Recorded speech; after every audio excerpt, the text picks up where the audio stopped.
in church, which is much better than school, right? Yeah. So like, stop. Do you get it? Stop. If you would get suspended in school for constantly talking while somebody else is speaking to you, or shouting out without raising your hand, why would you do it in church?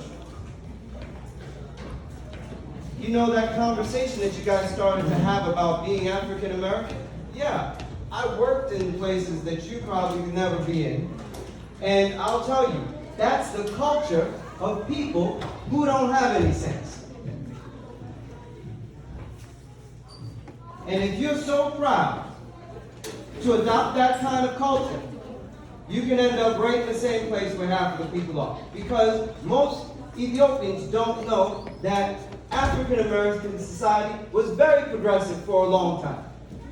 We had more doctors and lawyers than anyone else in the world at one time. And then our children decided they would do all this stuff. I know why your parents tell you to cut your hair. It's the same reason why our parents said cut our hair. It is not because your parents are different than everybody else. Every parent wants their child to be better than them. Don't you know that? Oh, that's right, I forgot. You think your parents don't love you. I'm sorry. I forgot that. I bet your parents actually hate their children, right? They just give you bushel while you sit there and feed you like babies all your life. Give you everything you need. Buy you cars. Move across the world to another country that they would never. How many of your parents would move back to Ethiopia in a heartbeat? You know it. Your parents don't want to be here. They're here for you. Yet, look at your behavior. You're adopting the behavior of people. Now, like a lot of times, and I'm not even preaching it, but you know you can't get me to start talking because I have to say, I see young Habesha boys walking around with their pants hanging off their butts. Do you know what that is? Sagging. It's not sagging. It is because when they incarcerate you, you can't have a belt because you'll hang yourself. They take your belt from you. That is why they don't have pants that stay up. It is not a style. It is a prison fashion. This is fashion that comes from prison, and so is the behavior that you're demonstrating. Do you not understand? So I was working in the South Bronx as a principal parent, right? Very hard school district. One of the hardest districts in the country to work in. We had Crips, we had Bloods, we had everything. All my students respected me. One day I decided, why do I have such a big problem? The teachers, they can't get along with the kids won't get along with the teachers. So I called them down to the auditorium. I could take all my kids, just like I'm doing right now, with 400 kids in a room, and they would be absolutely silent. So then I asked them a question. I said to them, how many of you guys have relatives in prison? The whole auditorium raised their hand. Then I said to them, how many of you have a father that's in prison? The whole auditorium raised their hand. Or a brother, or a cousin. Then it dawned on me. What you're seeing is prison culture on the street. That is why I don't adhere to this. That is why I would not even have my children dare to act in any way like this. Because my children are not the result of an incarcerated human being. Young men, stop acting like prison culture is yours. Trust me, you don't even want to get near a prison, but yet you want to act like you come from a prison.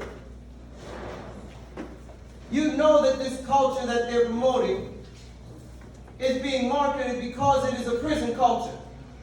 And that's why, you know, what is it, Helen? That's what your name is? Helen. Helen is talking about why they stereotype people. They're able to stereotype because what they have done to the African American community is promote a culture that comes from prison, and therefore they know that there is a type that they can look for. Because if you wear your hair a certain way, if you wear your clothes a certain way, they know that you're around people who go to prison. Ethiopian kids come here and then start dressing like African American kids, And then you get wrapped up in the same thing. Use your brains.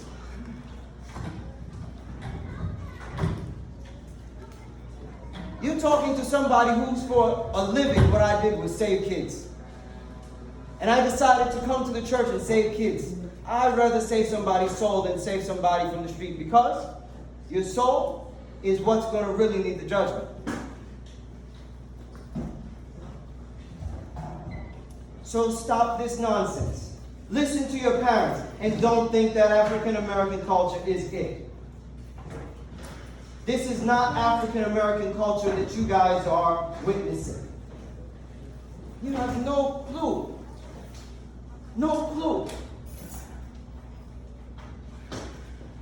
So don't try and replicate something you don't know. Your culture is Ethiopian culture. That is your culture. And there's no such thing as American culture. American culture is popular culture. It changes every 10 years. That's why it's called popular culture. There is no such thing as American culture. There's only one culture that you have. That is Ethiopian culture. Live according to it.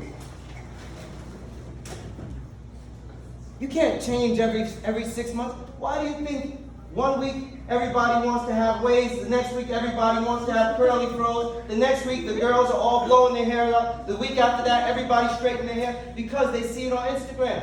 They see it on TV. And then they model. This is a very strong advertising campaign that you guys are living under.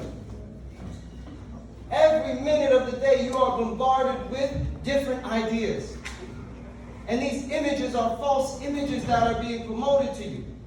The simplest way I can tell you to understand it, it is demonic. It is demonic.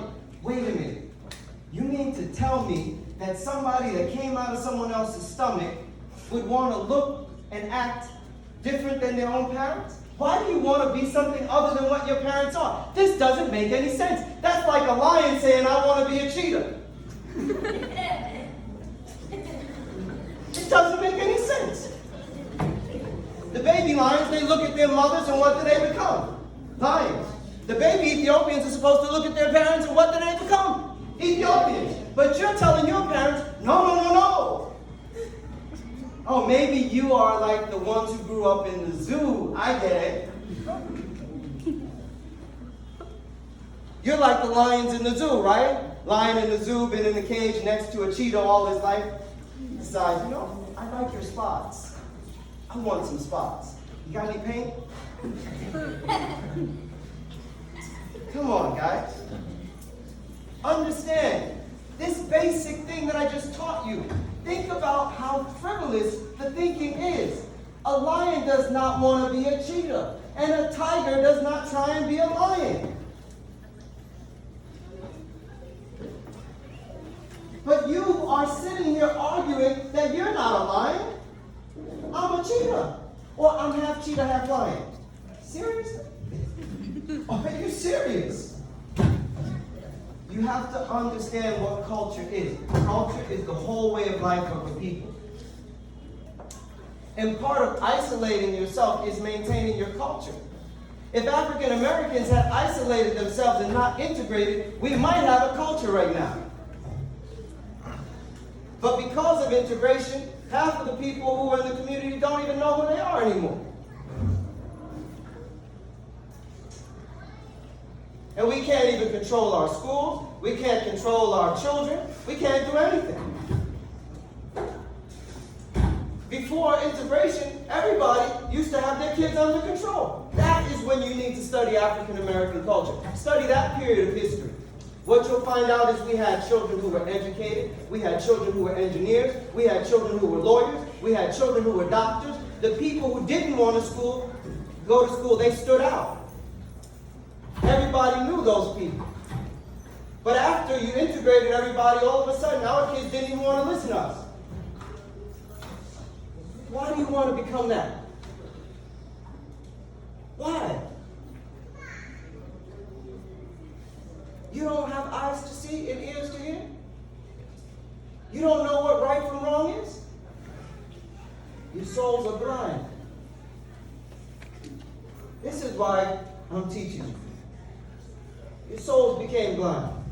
You don't have the inner eye, the spiritual eye, to know right from wrong. A lion does not become a what? Cheetah. Don't let me hear you guys talking about this anymore. A lion doesn't become a cheetah. You are not half cheetah, half lion. You're lion altogether. You get it? Yes. 100% lion. 100% Ethiopian. Don't try and become something else. And Ruth and Helen, it doesn't mean that you can't be in the NCAACP. It doesn't mean that. You know? It doesn't mean it at all. What you guys need to understand about heaven and about God, I'll take you to Matthew's Gospel, chapter 7, verse 13.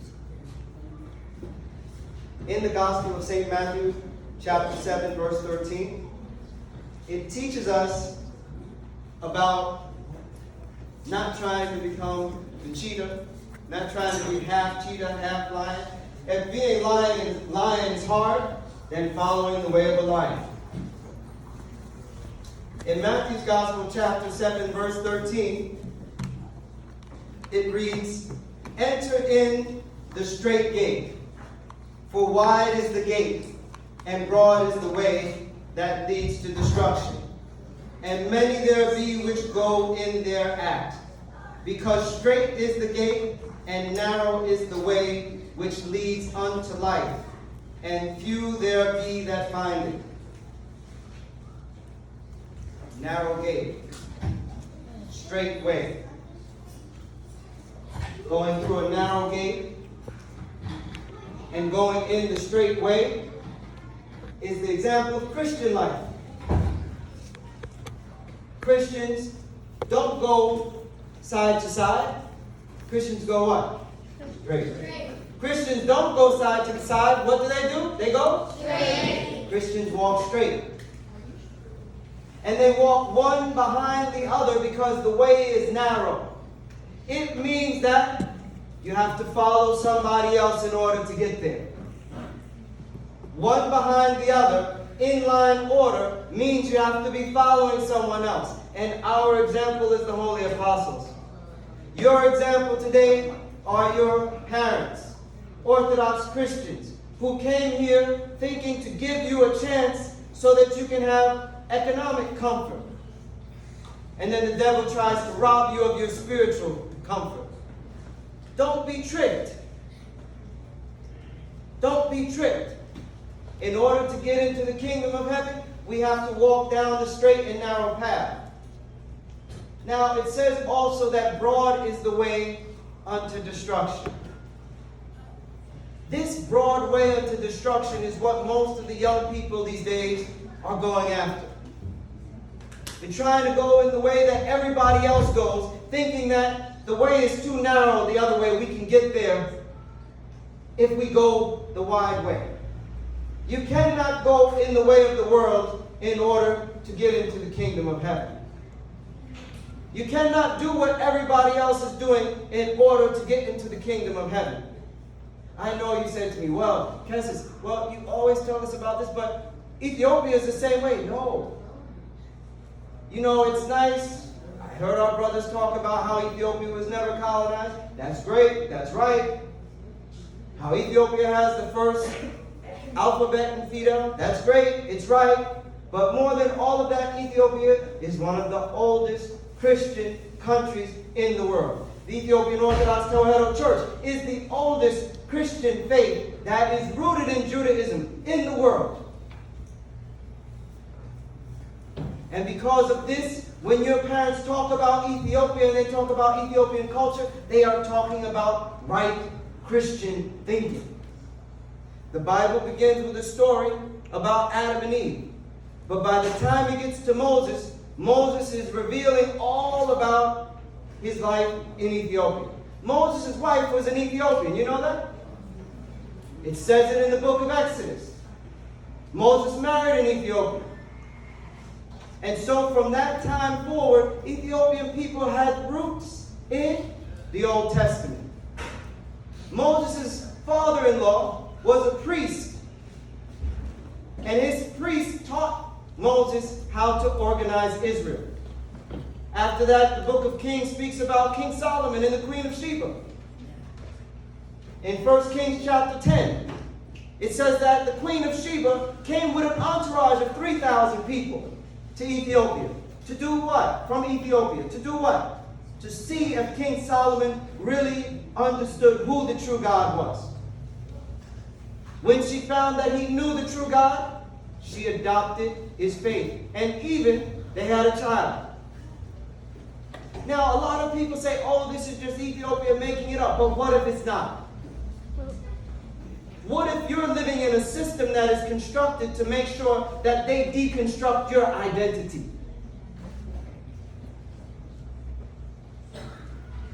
Because they know who you are. If you go to the Oxford Library, you will see that they have so much of your culture and your history hidden in their libraries. They've been studying Ethiopia for hundreds of years. You have your AP history classes, you guys, you say you know it. So what do you know about AP World History? What is the tripartite agreement? Tripartite agreement. It was an agreement between Britain, France, and what? Italy. To do what? Colonize Ethiopia. Why? They wanted to take the oldest Christian country in the world. You're willing to throw that away and become African American? Why? You hold on to the doctrine and the teaching of who? The 12 apostles. St. Matthew preached in Ethiopia. St. Mark brought the gospel to Ethiopia. St. Athanasius sent Frumentius to Ethiopia. All of these people were foreigners, and where were they going to? Ethiopia. Ethiopia. The 9 saints, where did they go to? Ethiopia. None of them were Ethiopian. But they were all going to Ethiopia. You're telling me you're going to America. What's wrong with you? Everybody else is trying to go to Ethiopia. You're trying to come to America and be American. Those 9 saints that came to Ethiopia, they stayed there for the rest of their lives. You wouldn't know that they weren't Ethiopian unless somebody told you, right?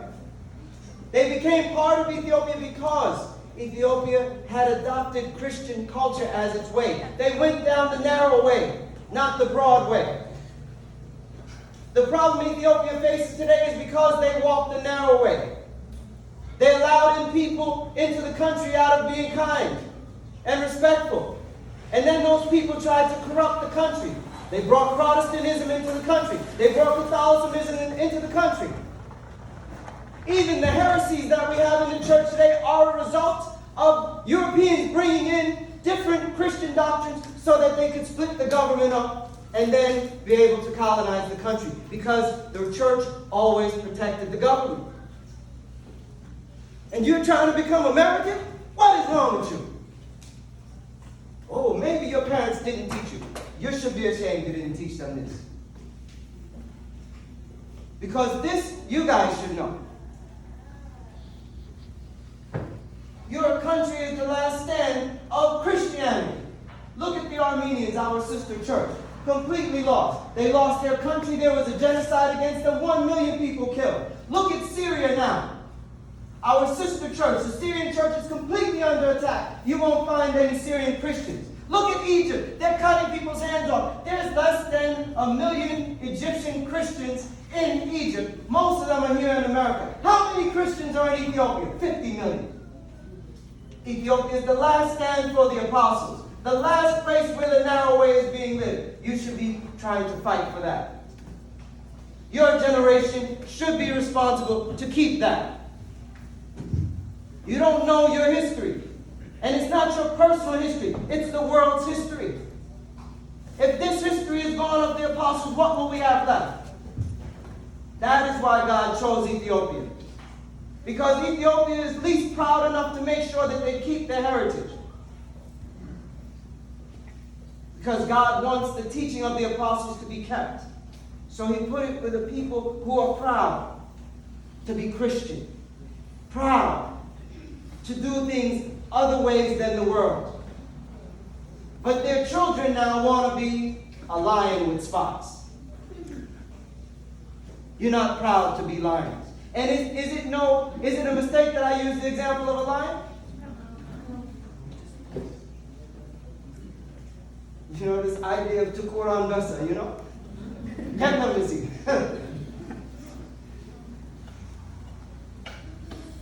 There needs to be some young lions. You guys are not lions, you look like lambs. That's what all this is, huh? I'm sorry to make fun of you, but, you know, I don't have it. And I could. All of us priests could. And nobody can stop us. But we know. We are not lambs, we're lions. We fight. But we don't fight with our fists. We fight with our spirit. You want to fight with your fists and be in the Black Lives Matter movement? You want to stand on the street and protest? You think that's going to get you into the kingdom of heaven? You think that that's where the fight is? The devil is fighting against Ethiopia right now. All you parents know what's going on. This is the worst it's been now. You want to talk about not being colonized? Your children are being colonized right now. Because they have no clue where they are from and who they are. You have no clue. You need to know who you are. And you can't blame your parents for not teaching you. Because if I can learn it, you can learn it. I'll go toe-to-toe with any of you on your history. Toe-to-toe. And I can guarantee you, you'll tell me there's nothing in English, that's a lie. English, I can find it. I showed it to Azana earlier. It's just being lazy. Because broad is the way unto destruction, and narrow is the way unto eternal life. That way that we have to go in order to get there is hard, guys. It is difficult. Yes, it's hard for you to have to learn Amharic and speak English and learn his, but narrow is the way. Learn it. Stop complaining. Be a lion, not a lamb. Be strong and show these little kids who are younger than you how to be strong too. If you don't, they will take it from you and you'll have nothing. Yes, you will have popular culture, and that will change every other week. That will change every other week. So you want to be a chameleon, huh? You want to be purple one day, pink the next day, green. Maybe you'll be the color of a rainbow. Well, you got the point, right?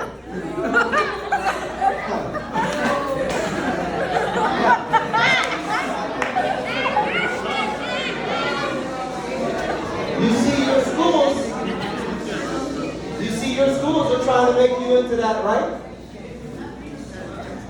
When they raise the flag, look, my last school district that I was working in, on one day they told everybody they had to raise the rainbow flag underneath the American flag. My children went to school and they told them, oh, you have to practice this. If my kids speak up and say they disagree with that, then all of a sudden my kids are the ones who are wrong. You think that they're not attacking? Huh. It's just very sophisticated attack.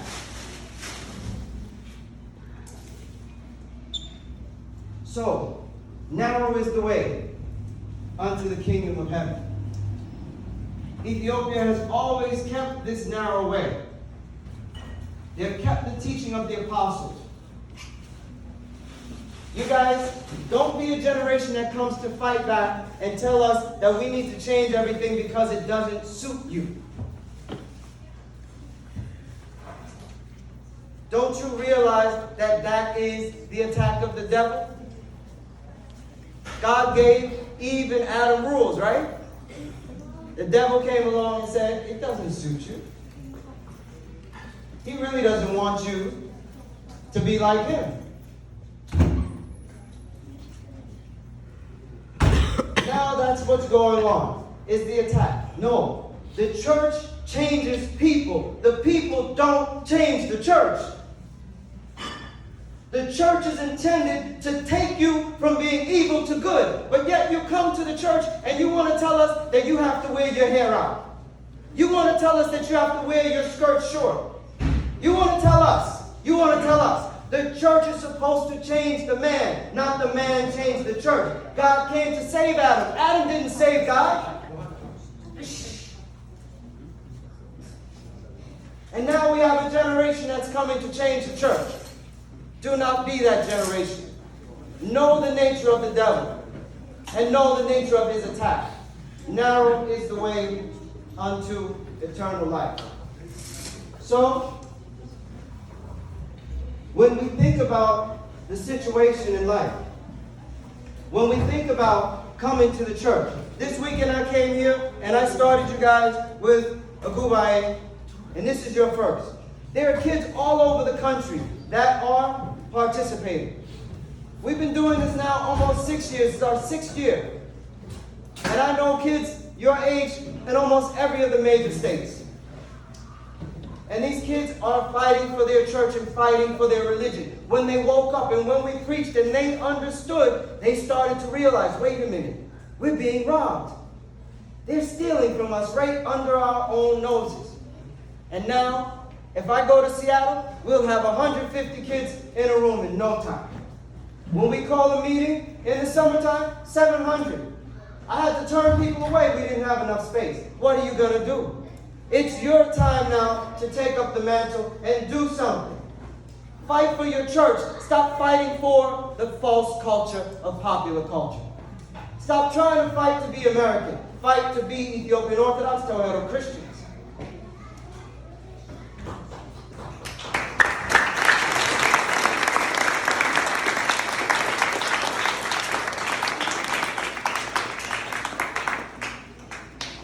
So how do we do that?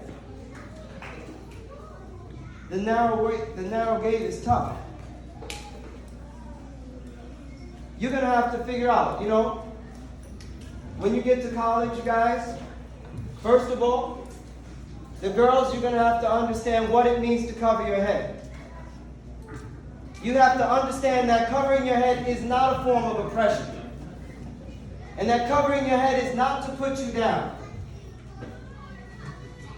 Men, you have to understand that being humble to God and serving is not a form of oppression. Telling you to be quiet and to stand in silence is the teaching of the apostles, the stillness of the soul.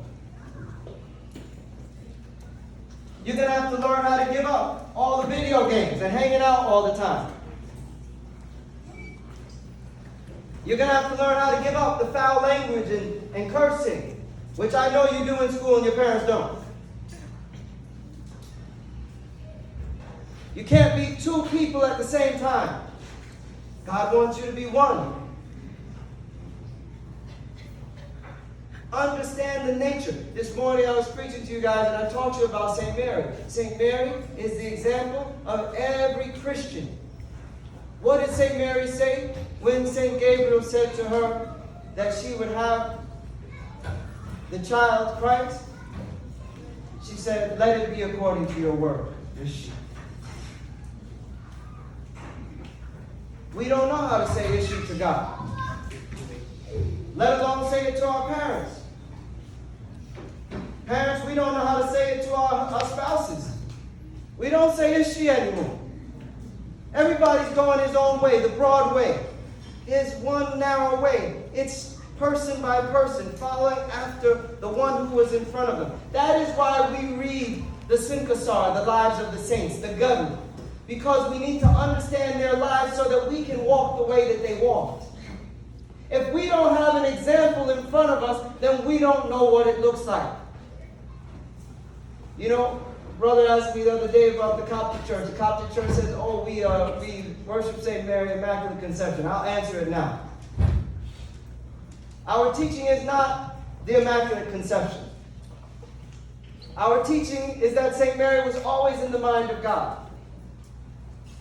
And that idea of purity, that perfect Adam that God intended when he created Adam, was placed in Adam and it came to fruition. But what was seen before that was that there were some people who always had a little bit of that in them, that righteousness. Those people are the stories of the prophets and the righteous people in the Old Testament. Abraham, Jacob, Isaac, Moses, King David, the prophet Ezra. All of these people had this essence of St. Mary. If you guys were listening to Kadase Mariam this morning, it says She was the hope of Adam, the kindness of Seth. St. Mary was what good was in man. And then that good took flesh. And God took from that flesh and made it his own. Because he didn't want anything to do with us going down the Broadway. Look, the wide gate was the same thing happening at the time of Christ. The Jewish people were trying to do all of that, fit in. And what did the apostles do? They said, no, we have to wait for the Messiah. We have to follow because God said he's going to save us. You know, in our church tradition, the fathers of the church talk about the churches as Deborah, mountains. The teaching of Adam and Eve was that they were on a mountain. And Adam told his children, don't leave the mountain and go down to the children of Cain. So there's two types of people in this world. If you want to talk about race, here's your races. The race of Cain and the race of Seth. This is what the church teaches. And that the children of Cain, they created music and witchcraft and makeup and all types of things to seduce each other and lived an unseemly life. And that the children of Adam, they denied the world and they stayed on the mountaintop and they fasted and they prayed because they remembered that Adam had sinned against God and that they wanted to be forgiven by God, so they lived a life of repentance. Now think about this, just for a minute. If you get arrested and you get put in jail, you go to jail. If you live like a crazy person in the jail, what do? They give you another time, right? But the person who wants to get out early, what does he do? He has good behavior, right? And he gets parole. How are we as Christians supposed to be acting towards God? Do we want to live a crazy life and then get more punishment? Or do we want to get out early? You live on good behavior because those people will get the blessing of God even before the judgment time comes. You want to have a good life, don't think that it's going to come from you just being intellectually better than somebody else or culturally better than somebody else. If you want a good life, you have to be spiritually better. And those people who are spiritually better, they deserve to be called better. People who do good things and live a good spiritual life and honor God, they deserve to be called better. They deserve to be proud. That is why Ethiopians have always been proud. Not because they're a different race, but because they believed in God and they followed the way of God, and as a result, they said, we're proud of it. That is why your parents always say, you're Ethiopian, you're not black. Because what it means to be Ethiopian is to be superior spiritually.